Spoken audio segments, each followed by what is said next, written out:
Now we will study about data types in Java. So whenever you are writing a program, you need a various kinds of data. Sometimes you need a number, a phrase, a sentence, character, or sometimes you also need a custom data type. In Java, there are two types of data types. One is primitive, another one is non-primitive. Primitive is something which is already defined by Java. Just like other programming languages, C or C++, you have int, float, double, char. All that comes under primitive, and all other data types which I have listed over here, byte, short, int, long, float, double, boolean, char, all this comes under primitive data type. And non-primitive is something which is created by a programmer. While he is writing a program, he need a custom data type. So at that time, he will define his own custom data type by using classes. Okay. So except for string, because string is already defined in Java and it is non-primitive. So how we create our custom data types, or how programmer creates his data type using classes, that we will study later. You will understand this. But for now, just understand that there are two types of data types: primitive, non-primitive. Primitive is something which is already defined in Java, all these data types which we will be like using. And non-primitive is something which is created by programmer using classes, and string is also in the non-primitive thing. Just now you had a basic idea what the data type does or what the data type is. Now let me just explain you what a variable is. Okay. So variable is just a container for storing the data. It's just a vessel which stores your data. So when you say int num equal to 5, so num is your variable which stores the data, that is 5, and 5 is of type integer. So this is the syntax how you define your variable, that is data type, then variable name equal to the value which you want to store in that data type. Let's take another example: string name equal to hello. So string is my data type, name is my variable which is of type string, which is going to store value, this value. So hello is the value which is stored in name and it is of the type string. Now let me just go to the previous slide and show you what kind of data, what kind of value we store in each of these data types.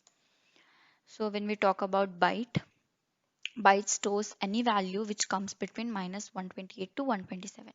Any whole number which comes between these two range, or which is between this range, can be stored with the byte data type. And if we talk about short, then any number, any whole number which comes between this range -32768 to 3267, anything which is in the range, so can be stored in the short data type. If we talk about int, a whole number which is there in this ring can be stored with the int data type. If we talk about long, then any number which comes between this range can be stored with the long data type. If we talk about float, float is just a number with a decimal, and double is nothing but a fractional number. And if we talk about boolean, it's just a value. Whenever we want to store something as a true or false, we use boolean.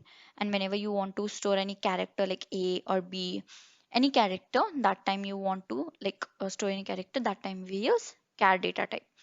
And this custom or created by programmer data type we will study later. Okay, whenever we will be writing program, that time you will understand this.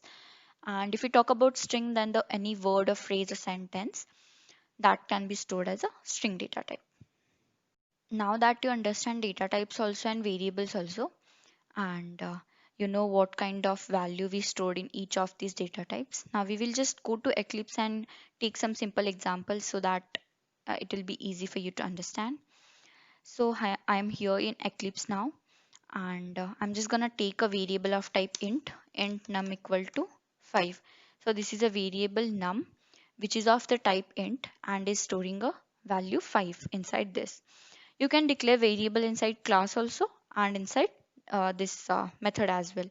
But when you declare it in the class, uh, that variable will be accessible throughout this class. Means if I declare any other method in this class, that will be accessible over there as well.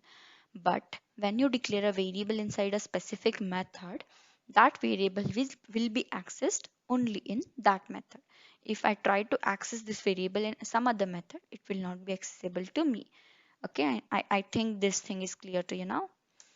So I'll take one more variable of the type string name equal to hello. And as you know, we store the string data type variables always in the double quotes, and if it's a char, we store that in the single quotes.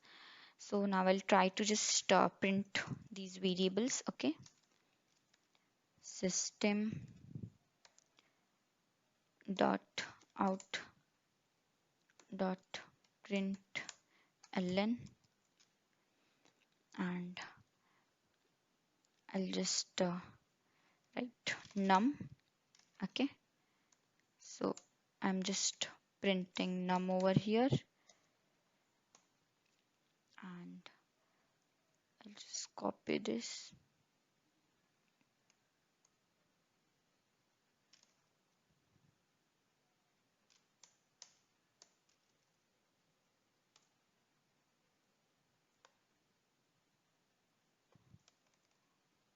and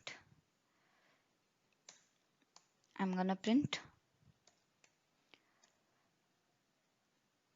this as well. What name? So I'll just save this. I guess I just removed one bracket. So I'll just save this and run this. So inside console, you can see this hello world. After that, there is a variable num which is getting printed, and after that, there is a variable name which is getting printed. So this is how we declare variables. This is how we like use the data types. You just got a basic idea. Okay.